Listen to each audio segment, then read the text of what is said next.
Hola, ¿qué tal, jóvenes? Pues continuamos con las clases de microbiología. Seguimos en la unidad 2 y vamos a hablar de un tema muy bonito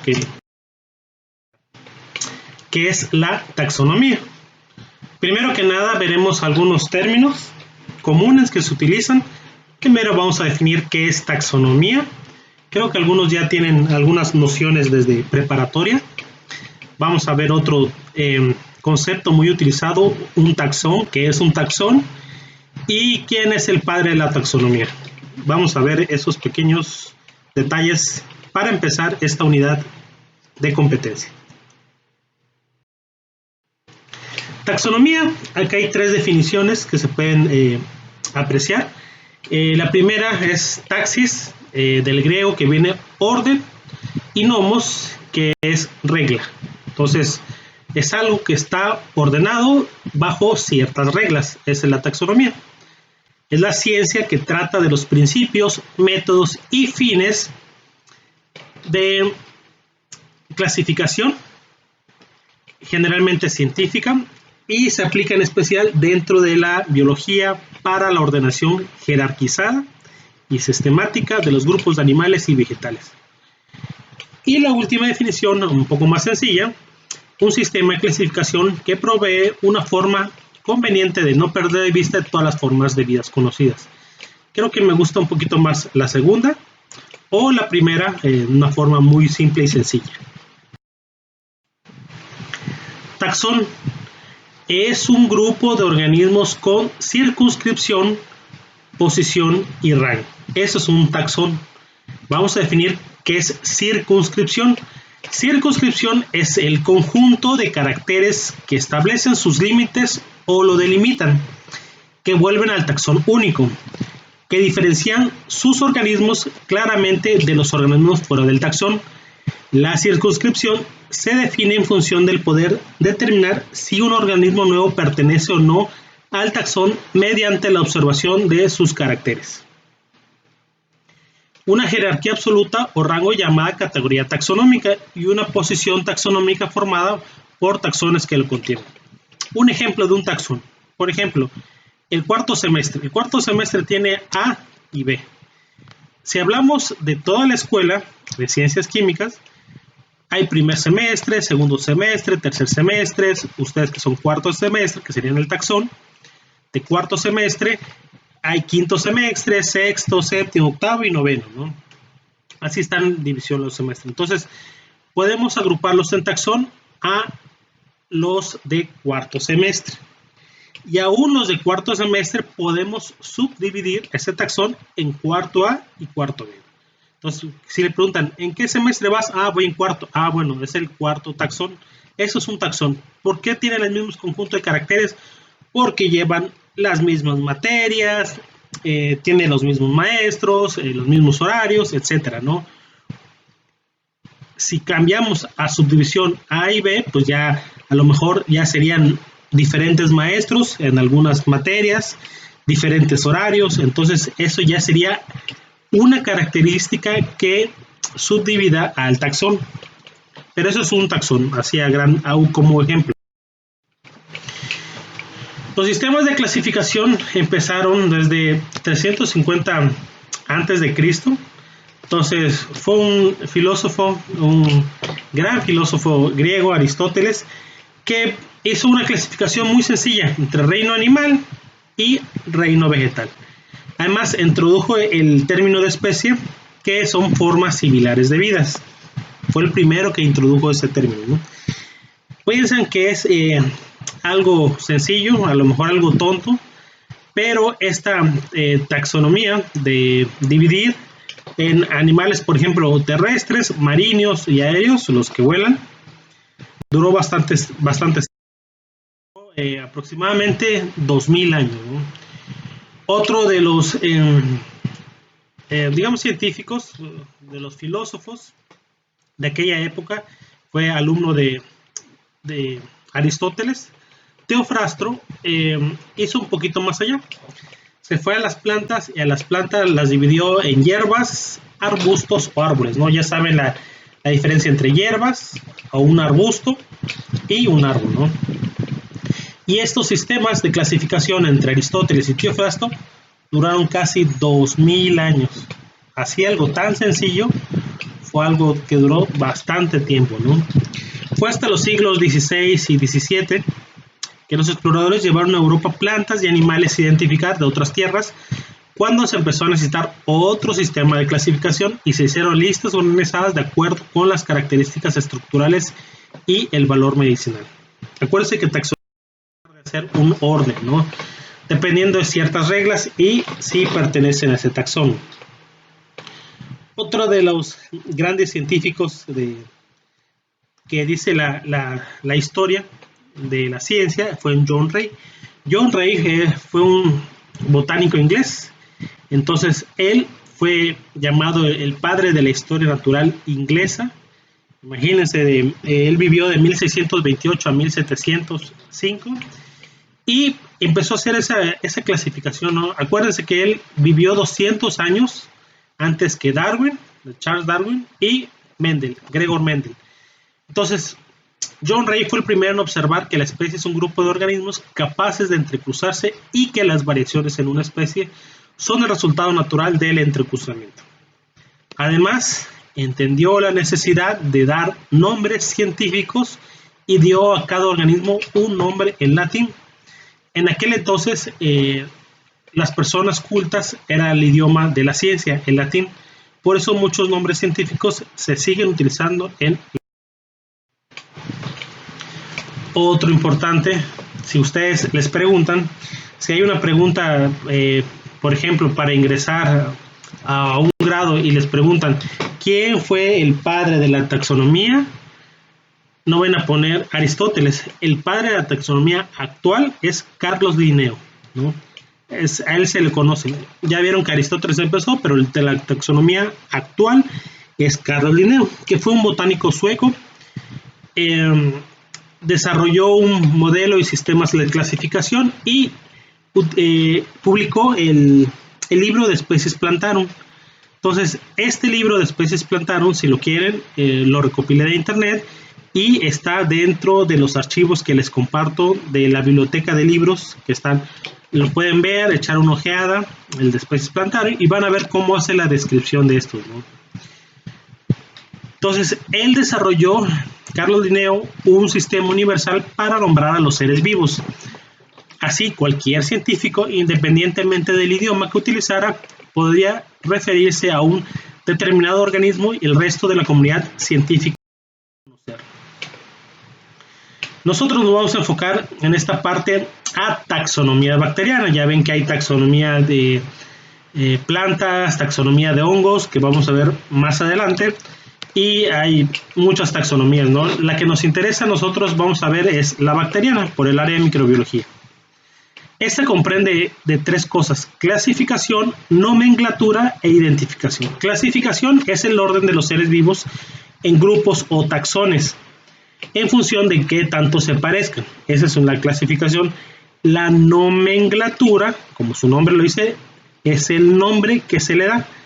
Es dependiendo cómo se da el nombre a las bacterias o algo, dependiendo de acuerdo a normas establecidas, ¿no?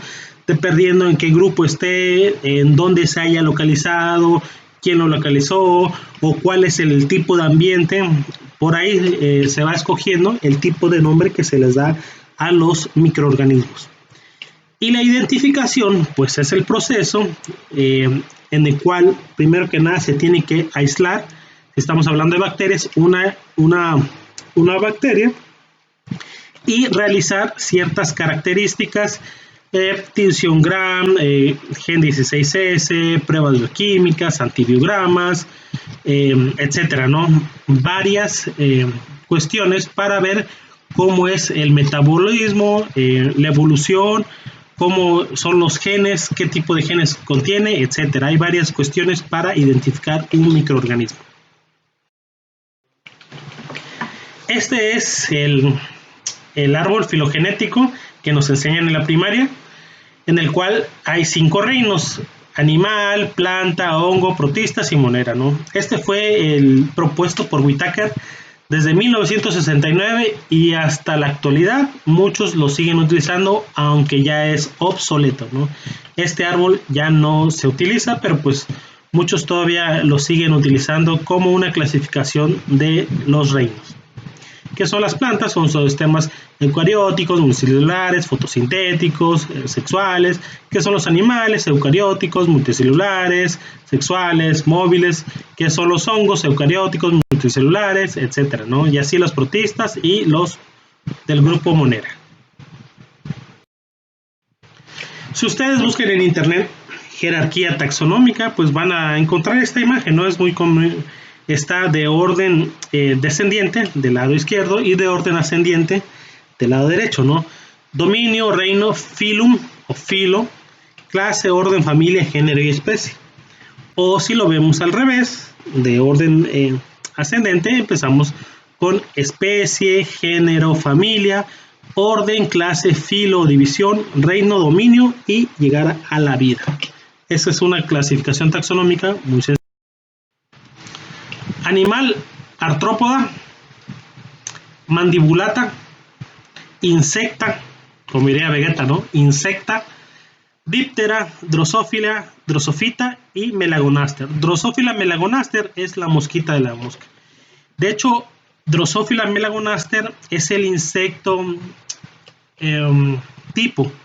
Acuérdense que hay bacterias típicas, es Escherichia coli. Si dicen cuál es el nombre de una bacteria, la primera que van a ver es Escherichia coli. Y en los insectos es Drosophila melanogaster. Drosophila melanogaster, o la mosquita de la fruta, a principios de los años del siglo XIX, fue la que utilizaron mucho para ver variaciones genéticas. Lo van a ver en la siguiente materia en genética, pero van a ver el color de los ojos, el tamaño de las alas, etcétera, ¿no? Entonces, Drosophila melanogaster es el insecto tipo para estudio. Vamos a ver otro animal, cordata, filum cordata, subfilum vertebrata, clase Mammalia, orden carnívora, familia Felidae, género Felis y especie doméstica. O sea, el nombre es Felis doméstica, que es el gato, ¿no? El gato que muchos quieren, que el gato no nos come a nosotros porque no está más grande, pero pues a muchos les agrada y a otros no. Y finalmente, pues vamos a ver un ejemplo, donde estamos nosotros, que estamos en el reino animal. Filum cordata, subfilum vertebrata, clase Mammalia, orden primates, que aquí en los orden primates es el senancestro que tenemos en común con los changos, con los chimpancés, con los monos, en el orden, ¿no? Ahí dice que tenemos un pariente que de ahí, del orden primates, ya nos vamos a la familia Hominidae, y género Homo y especie Sapiens, ¿no? Entre comillas, ¿no? Algunos son Sapiens y el otro no son tan Sapiens, ¿no? Porque había Homo erectus, el Neandertal, etcétera, pero el último que dominó y que, digamos que sobrepobló el mundo fue el Homo sapiens, aunque somos también alguna mezcla de Cromañón y etcétera, ¿no? Ya hay datos científicos, ¿no? El nombre común es el hombre, pero el nombre científico es Homo sapiens. Entonces, está fácil la taxonomía del hombre: animal, cordata, vertebrata, mamalia, primates, homínida, Homo sapiens. Muy sencilla, ¿verdad? Pues parece que sí. Les voy a enseñar cómo hacer taxonomía, ¿no? Esta es una página muy utilizada a nivel mundial, se llama la NCBI, que significa National Center for Biotechnology Information. Es uno del top 3 para buscar cuestiones de libros, de genes. Todas las personas que hacen ciencia reconocen esta página, ¿no? Les dejo el link en la parte de arriba, www.ncbi.nlm.ni.gov, o directamente en Google ponen con mayúsculas NCBI y si les sale National Center for Biotechnology Information, es este. En la parte de arriba hay una serie de pestañas. Entonces, ustedes dan clic donde dice taxonomía. Pues ¿cuál? Homo sapiens. Vamos, taxonomía, Homo sapiens, y le damos search del lado derecho, ¿no? Y aquí nos sale, ¿no? le damos clic donde dice Homo sapiens y le damos clic aquí donde dice Homo sapiens y nos despliega la taxonomía que verdaderamente es, ¿no? Aquí está superreino, reino, filo, subfilo, clase, superorden, orden, suborden, infraorden, parvoorden, superfamilia, familia, subfamilia, género, especie y subespecie, ¿no? Entonces, está un poquito, hay algunos que todavía están sin rango, o sea, ustedes le dan, ¿cómo sé qué tipo de rango fue o qué tipo es? Ustedes colocan aquí el cursor, la manita, y les va a salir aquí en inglés, les va a decir qué tipo, ¿no? Hay algunos que no están, ¿no? Filo, cordata, subfilo, craniata, vertebrata, etcétera, etcétera, ¿no? Aquí está toda esta parte, ¿no?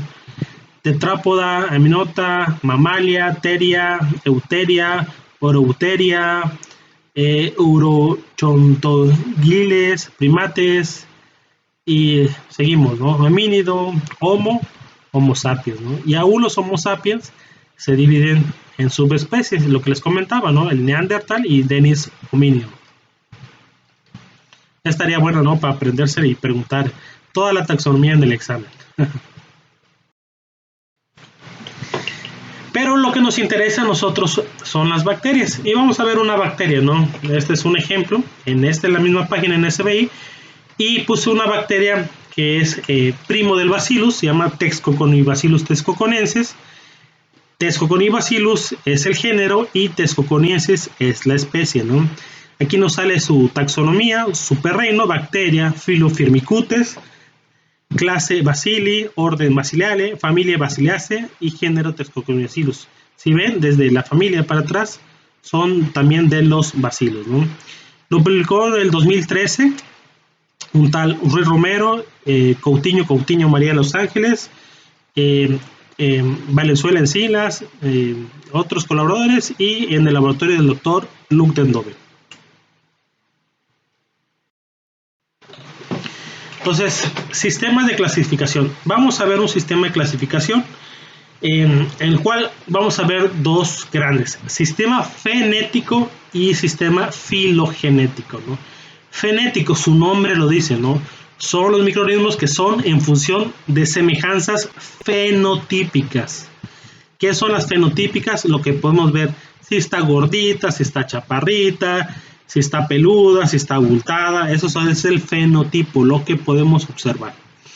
Los microorganismos que comparten muchas características de forma única en un taxón, si son amarillos, si son puntiformes, si son grandes, si son cóncavos, si son convexos, etc., ¿no? Esos son los sistemas fenéticos, a la morfología. Y el sistema filogenético son aquellos que se agrupan en funciones de probables de relaciones evolutivas. Por lo tanto, es difícil de realizar para las bacterias debido a la falta de registros fósiles. Filogenético es a través de genes, ¿no? Hay genes que nos sirven para identificar cuáles son los genes que se utilizan. Primero que nada, el 16S rDNA es un gen que vamos a hablar un poquito más adelante. Hay otros genes de apoyo como RPOB, SEC-A, SEC-B, etcétera, ¿no? Vamos a hablar un poquito más adelante. Y esto es una representación de árboles filogenéticos, así se ve, ¿no?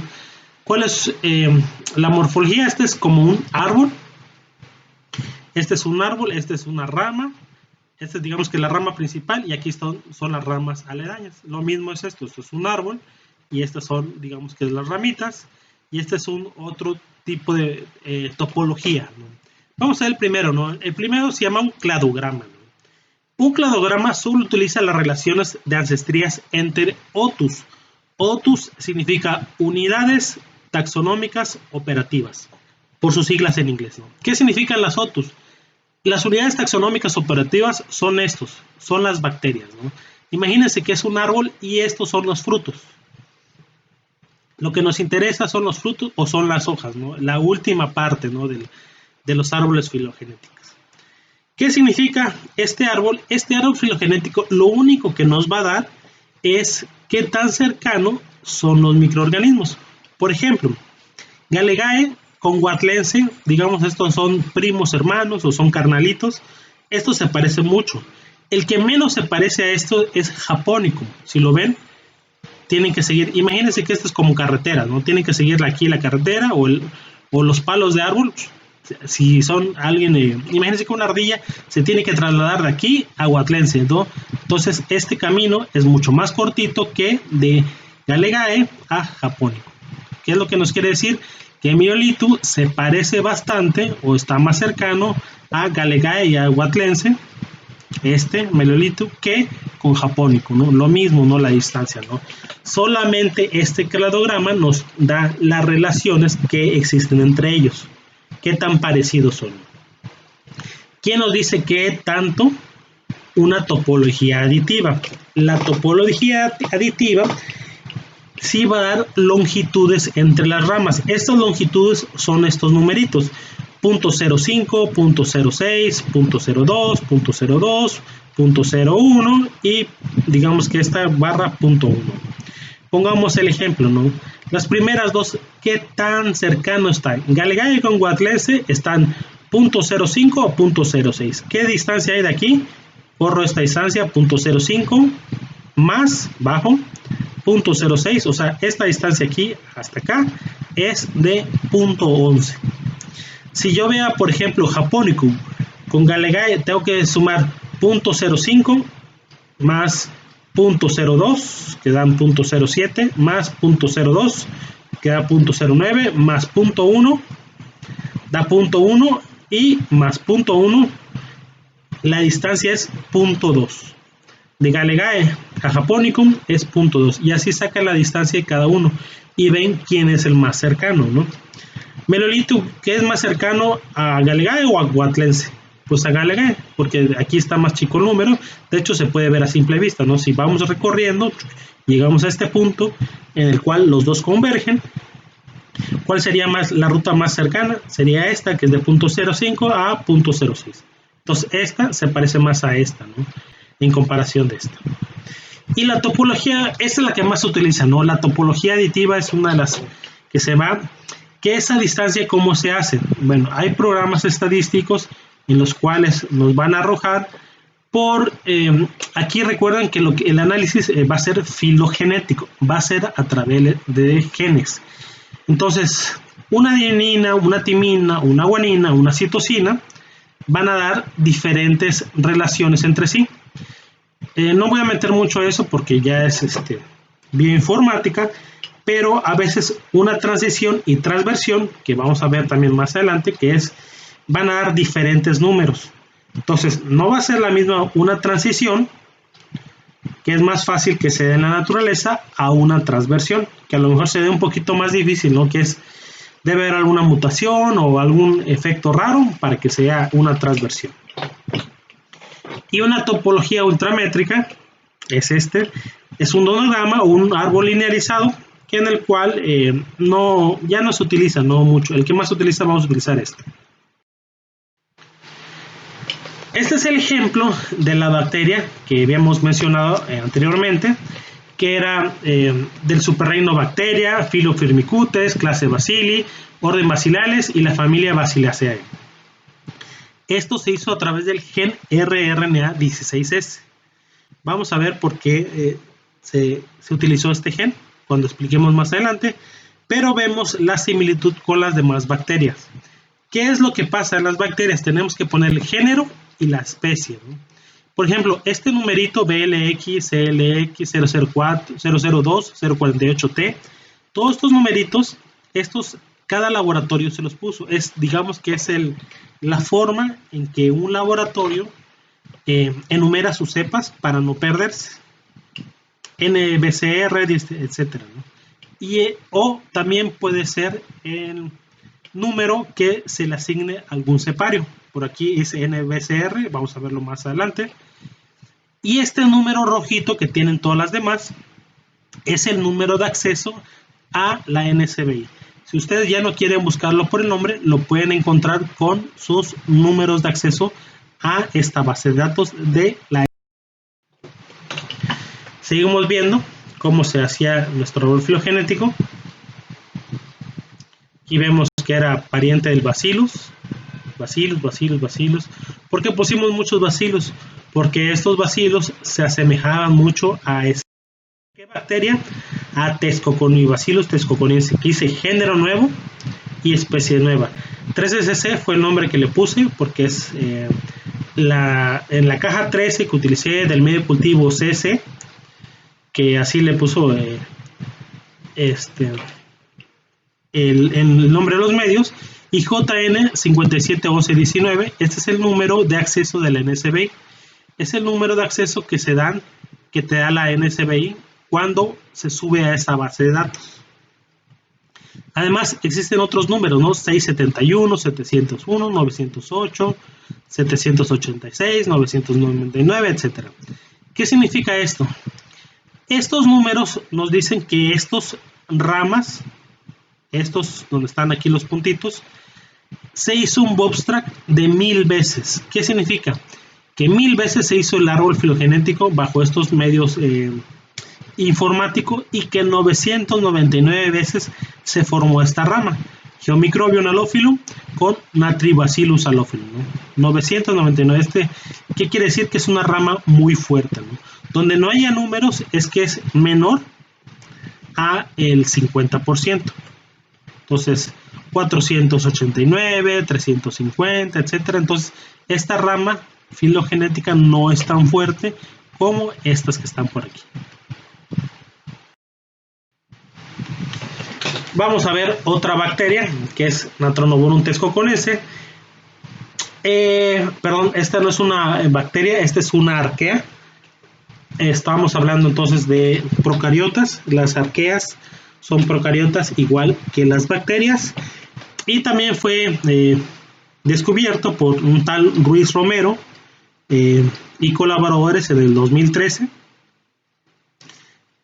de Los Ángeles Coutinho en archivos de microbiología, ¿no? Archives of Microbiology, ese se llamaba el nombre de la revista. Vemos el árbol filogenético y hacemos la comparación con todas las especies, tipos de la familia. Entonces, la familia es Alobacteriaceae. Entonces, esta familia ponemos Natronoborum, Aloterrígena, Natrinema, Natronolobibius, Natronococcus, Alococcus, Aloarcula, etcétera, ¿no? Se ponen estas igual, el número, esta nada más era especie nueva, o sea, pertenece al mismo Natronoborum, el mismo género que ya estaba descrito, ya estaba descubierto, pero Thescoconiense era una nueva especie. Su número B4 porque en el medio cultivo salió que era B, le puse B y fue la cuarta arquea que encontré. Y HQ 456225 es el número de acceso que nos da la NSB. Aquí lo realicé con otro gen, perdón, con el gen 16S, que fue un porcentaje de similitud del 96.28%. ¿Qué significa? Que si una especie es 97.5% al 100%, significa que es la misma especie. Si es 95% a 97.5%, significa que es diferente especie. Y si es abajo del 95%, puede ser diferente familia, y etcétera, ¿no? Recorrerse para atrás. Aquí utilicé otro gen, acuérdense que hay genes de apoyo, es el gen RPOB. El gen RPOB es el que codifica para la subunidad beta de la RNA polimerasa. Este gen es más específico. Este gen nos daría mejor exactitud a la hora de identificación, pero el gen 16S hay más cantidad de información, que lo explicaré un poquito más adelante. Entonces, el porcentaje es diferente, 94.86, y exactamente se hizo la misma filogenia. Y finalmente otro más, Natronobacterium thescoconiense, este era otra arquea, que igual es Ruiz Romero y colaboradores en el 2013 publicó, ¿no? Para que uno diga que es una nueva organismo, lo que necesita es aislarlo, identificarlo con el gen 16S-rDNA y ver el porcentaje. Similitud, acuérdense que les dije, si es 95% a 97.5%, es diferente especie. Entonces, nosotros mandamos estos organismos a ceparios internacionales. Te piden que mínimo te lo valen 2 ceparios internacionales. Ustedes en su carrera más adelante van a escuchar las ATCC. Es que son ATCC. ¿Y ATCC? ¿Qué son eso? Y ustedes preguntan, bueno, es que esas bacterias son ATCC. ATCC significa American Type Culture Collection. ¿Qué significa? Que esa bacteria ATCC lo compraron de un cepario de Estados Unidos. Las bacterias las pueden comprar.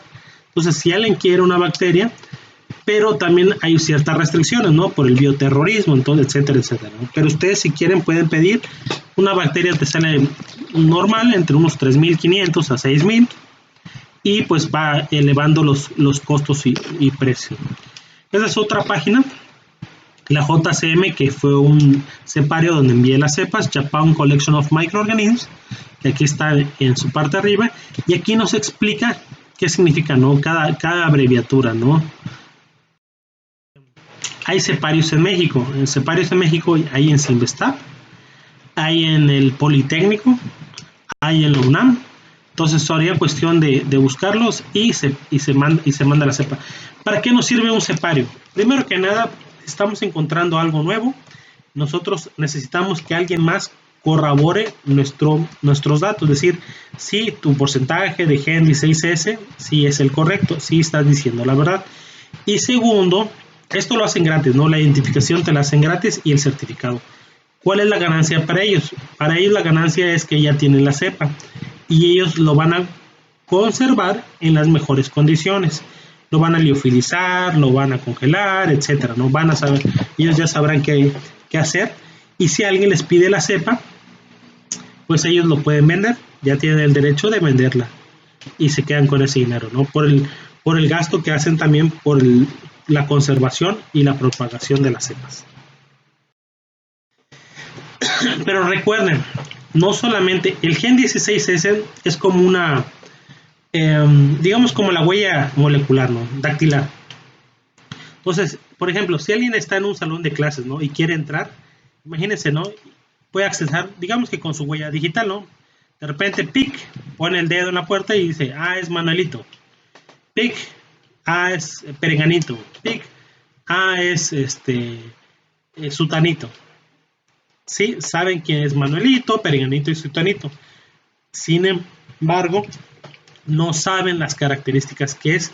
Si Manuelito es grande, es gordo, es moreno, chaparro, es de ojos azules, de ojos cafés, de ojos... Eso no se sabe, ¿no? Nada más sabe que es la persona que está inscrita en ese salón y le da acceso por eso. Eso es el gen 16S. Por eso nosotros debemos aplicar otras características para identificación en taxonomía bacteriana. Primero que nada, pues son las morfológicas, que vamos a ver, se pueden ver en microscopio. La primera que aislamos, vemos la forma celular, si son redondas, convexas, tamaño, si son puntiforme, morfología colonial, características estructurales, tinción, pues digamos que la primera gram, si son gram positivos, gram negativos, si poseen hilos, flagelos, si es móvil, si forma endosporas, por ejemplo Bacillus es un género que forma endosporas. ¿Qué color es? Si es rojo, café, amarillo. El color o la coloración, ya habíamos comentado que depende mucho del medio de cultivo en donde se siembre la bacteria. Entonces, hacemos descripción morfológicas. Metabólicas, ¿cuáles son la fuente de carbono y nitrógeno? Si es glucosa, galactosa, de nitrógeno si es nitrato, nitrito, amonio, etcétera. Componentes de la pared celular, fuentes de energía, productos de fermentación, tipo nutricional, temperaturas de crecimiento, luminiscencia, mecanismo de conversión de energía, movilidad, tolerancia osmótica, relación con el oxígeno, pH óptimo, pigmentos fotosintéticos, necesidad de intolerancia a la sal, metabolitos secundarios y sensibilidad a antibióticos. Y las ecológicas, ciclo vital, relaciones simbióticas, patogenicidad, preferencia de hábitat, necesidad de temperatura, necesidad de oxígeno, etcétera, ¿no? Concentración osmótica. Y algunas genéticas, qué tipo de gen, 16S, RPOB, REC-A, SEC-B, algunos plásmidos, etcétera, ¿no? Entonces tenemos que hacer una descripción, así como una persona, de su cabello, de su color, de su textura, de su tamaño, de su peso, etcétera, ¿no? No nada más con la huella dactilar o con el gen, en el caso de las bacterias. Esta es la Biblia de las bacterias, el Bergius Manual.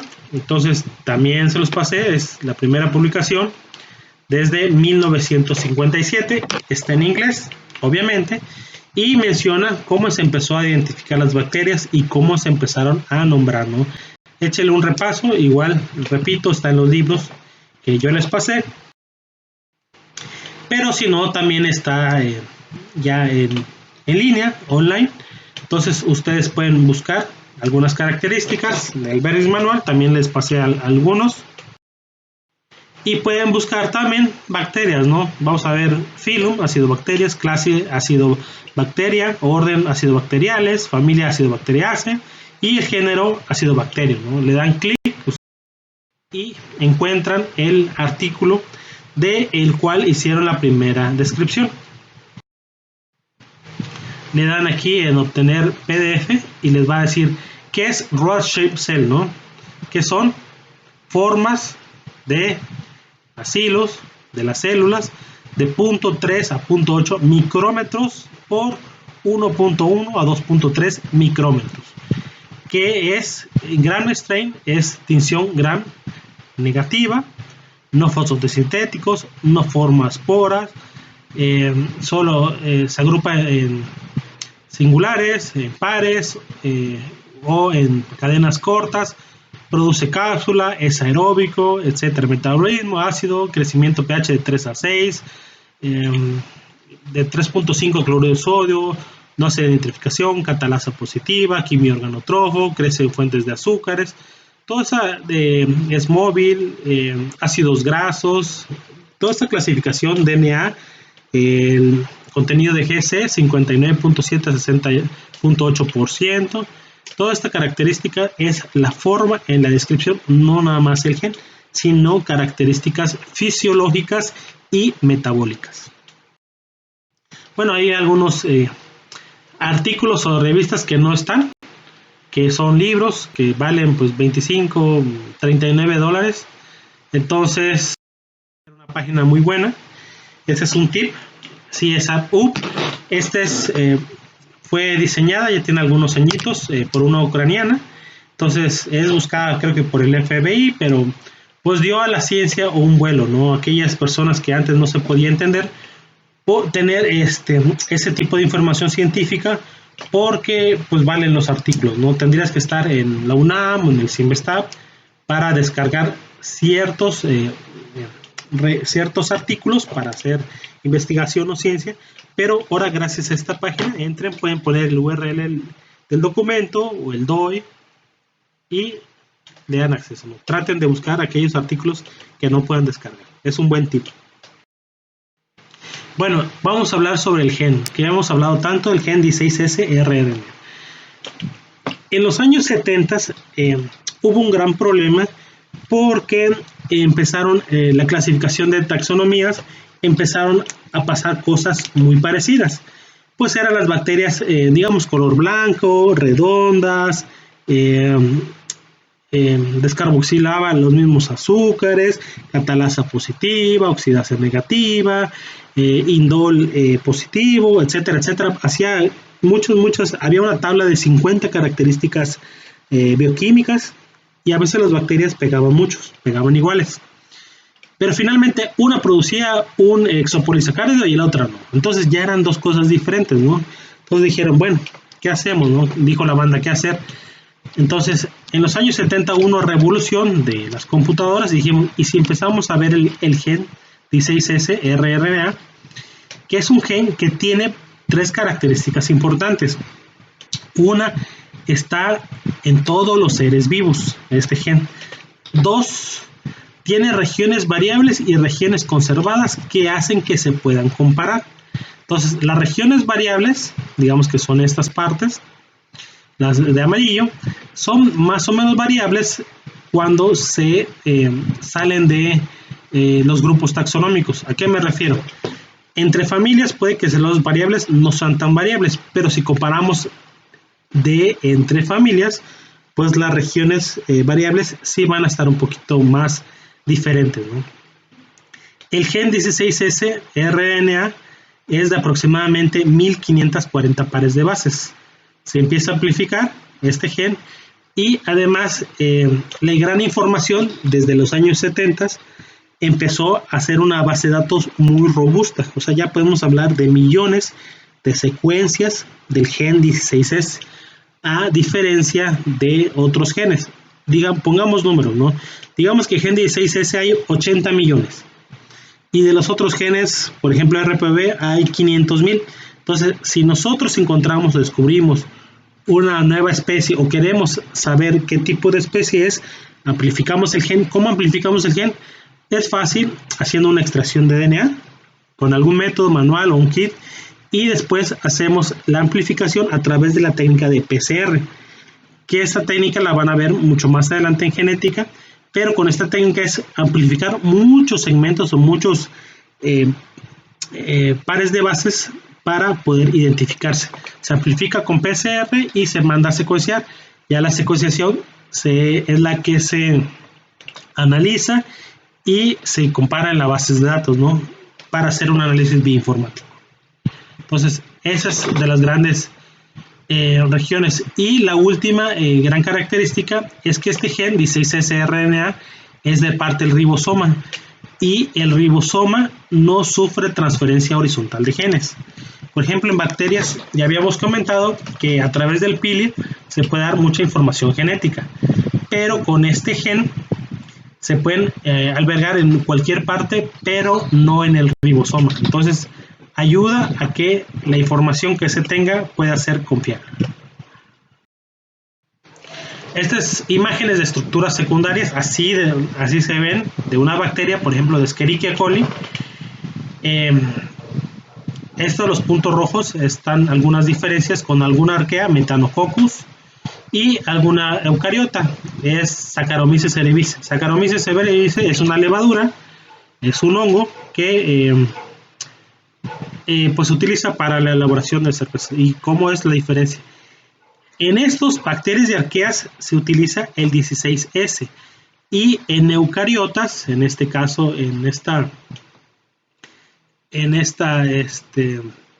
levadura, es el 18S.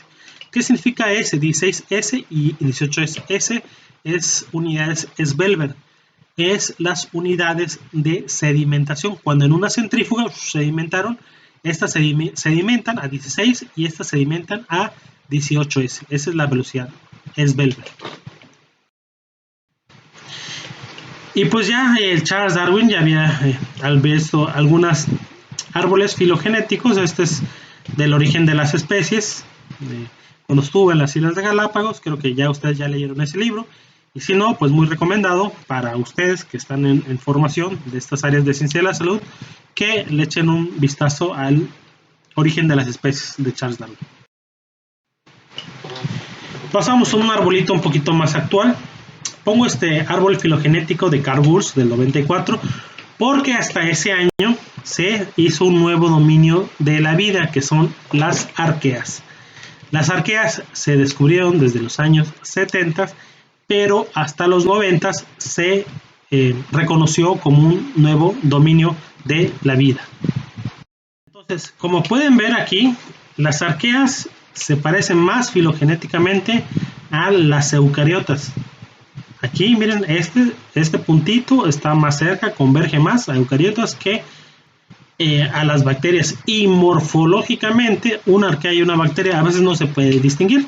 Entonces tú ves una caja Petri, una arquea, y dices, ¿qué bacteria es? No, es una arquea, ¿no? O sea, es igualita la morfología, pero genéticamente la forma en que hace sus genes, las arqueas se parecen más a eucariota, en la forma de expresión de genes. Por eso es que están de este lado, un poquito más pegado al árbol filogenético. Pero las arqueas ni son bacterias ni son eucariotas. Ya este es un árbol filogenético un poquito más avanzado, en el cual se ven arqueas de color verde, eucariotas, que entramos nosotros, y por aquí estamos, ¿no? Homo sapiens. Aquí en esta parte estamos en la parte triste del árbol filogenético de la vida, ¿no? En la parte aburrida, ¿no? Aquí está el Homo sapiens, por ejemplo, y bacterias, que es todos los demás. Las bacterias, una gran división, las alfa protobacterias, las beta protobacterias, las gamma protobacterias, las delta protobacterias. Esa es una como clasificación muy general, ¿no? Entonces cuando dicen, es una alfa protobacteria, es una beta protobacteria, es una delta, es una parte de clasificación, ¿no? De taxonomía. Esta es otra topología del árbol filogenético. Este es un árbol enraizado. Los demás no tenían raíz. ¿Qué significa? Que hay supuestamente un senancestro. Vamos a ver cuál es el senancestro en común y qué significa esto, ¿no? Más adelante. Pero así se ve, ¿no? Ya es de Ciccarelli, el 2016, en el cual podemos ver no sé si se los di, si no lo pueden buscar con el nombre y con estas características, con el DOI. Este es el DOI. Y el artículo también trae otra representación no enraizada de las arqueas. De hecho, aquí está Thor y Loki, Thorarqueota y Lokiarqueota, aquí están. Y estos se hacen con 1500 pares de bases. Los árboles filogenéticos de genomas ya son con millones de pares de bases y son mejores, ¿no? Obviamente, ¿no? Pero pues aún podemos utilizar esto, que era el 16S, porque todavía existe más información a esos árboles filogenéticos que están basados en genomas, que son más robustos, más completos, pero todavía no todos los organismos están secuenciados. Esta es otra página, ITOL, que significa Árbol Interactivo de la Vida, por sus siglas en inglés, y que pueden entrar. Está también muy bien. Le sale la topología de la de Ciccarelli, más o menos, del 2013. Y ustedes pueden hacer una ampliación, por ejemplo, pueden Homo sapiens, le dan un clic y los manda a un enlace donde empiezan alguna descripción de la bacteria o del organismo que ustedes seleccionaron, por ejemplo la Wikipedia, Homo sapiens, y nos da unas características básicas, ¿no? De buscando, ponemos Salmonella typhi, por ejemplo, le damos clic y nos damos algunas morfologías, algunas cuestiones, cuáles son las subespecies, etcétera, ¿no? Información, obviamente en inglés, porque la página está en inglés, pero nos puede sacar rápidamente, ¿no? De dudas, ¿no? Escherichia coli, si alguna queremos ver, entre otras, Yersinia pestis.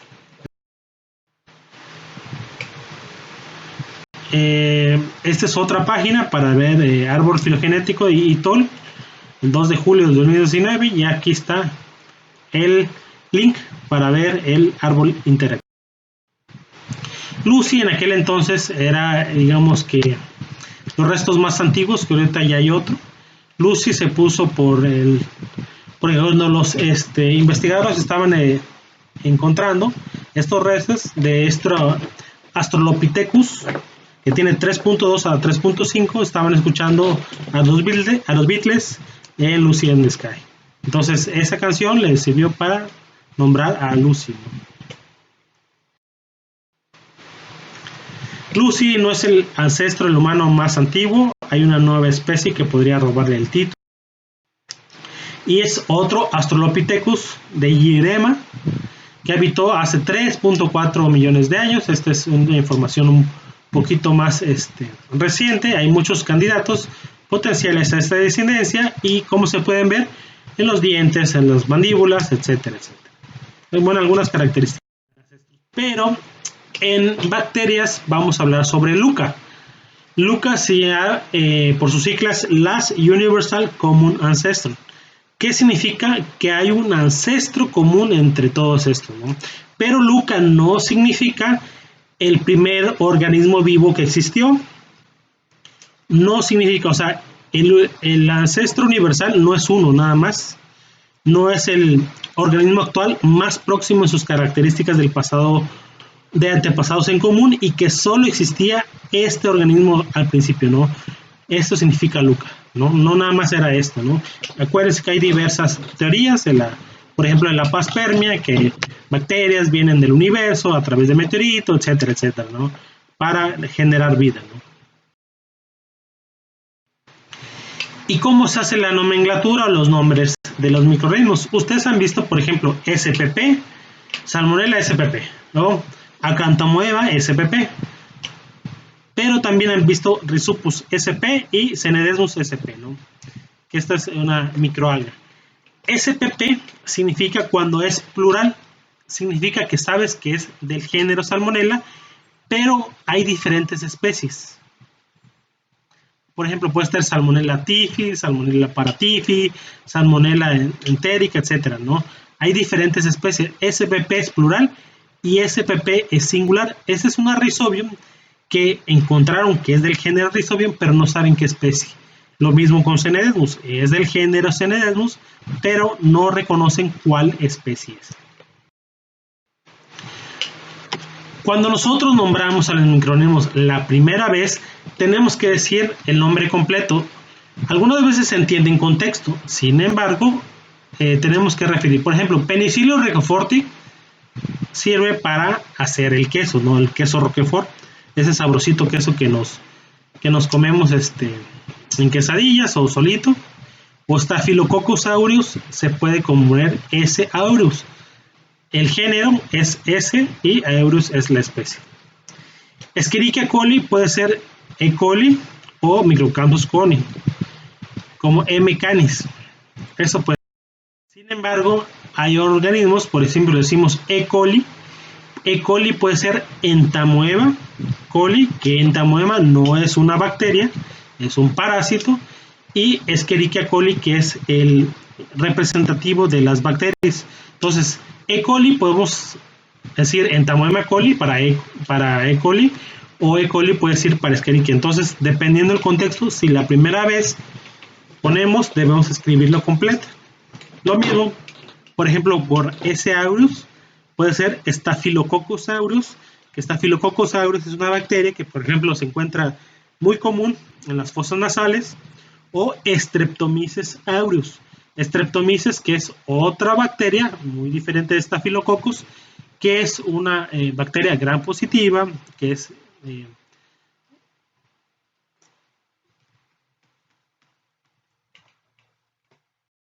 un actinomyceto, ¿no? Entonces, este Streptomyces, por ejemplo, es Astecauciones, se encuentra en diferentes lugares, pero S. aureus te puedo referir a Streptomyces o Staphylococcus. Por eso es recomendar siempre poner primero el nombre y después podemos hacer la abreviatura. Los virus es otro, aparte, los virus entran, digamos, dentro de otro costal, porque los virus no se saben si están vivos o están muertos, ¿no? Todavía hay discusiones, ¿no? ¿Qué nacieron antes, las bacterias o los virus? También está en discusión, son cosas que vamos a ver en unidades más adelante de los virus, pero también se encuentran. Los virus, les recomiendo esta página, ICTV, y de hecho es ICTV Online. ICTV significa International Committee on Taxonomy of Virus, en el cual pueden ver orden, familia, subfamilia, género y especie. Aquí está la página ICTV Online. O, bueno, estas imágenes están bajadas de la NCBI. Entran a la página, al comité ICTV, o pueden ponerle en Google, así mismo, ICTV Online, y entran a esta página de taxonomía. Pueden encontrar los nuevos virus. Ahorita, por ejemplo, el virus de moda, como saben, es el coronavirus, nombrado del 2019, y pueden encontrar información científica.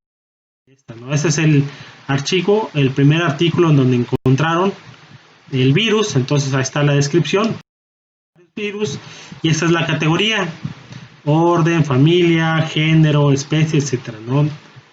¿Cuáles son los hospederos? los primates, los homínidos, los Homo sapiens, que somos nosotros, y algunas otras características, ¿no? La parte genética, cómo están representados los genes y cómo está la taxonomía de los genes del SARS-CoV. Esto se fue actualizando, esto lo saqué a principios de la pandemia, entonces creo que ahorita ya hay un poquito mucho más de información acerca de esto. Y podemos buscar, entren a la página, échenle un vistazo, cómo buscar algunos virus, algún coronavirus famoso. Y esta es una representación tridimensional de algunos virus, del dengue el virus, del adenovirus T5, que este es para humanos. Bueno, los dos son hospederos, son los humanos, y me gustaron mucho, ¿no?, estas imágenes, ¿no?, hablando sobre virus. Chlorella para algas verdes, virus, y HPV, que es el VPH en español, que también ya gente del Politécnico ha erradicado estos virus a través de diferentes tratamientos. Entonces, para finalizar, de acuerdo a lo que ustedes ya saben, nosotros venimos de acuerdo a la religión, de acuerdo a los Pokémones, como es la evolución. Eso siempre lo preguntaba en clases, pero pues ni modo, ¿no? Charmander, Charmeleon y Charizard, algunos sí se lo saben, otros no, los Pokémon. O somos a partir de la evolución del ser humano o a través de la ciencia, ¿no?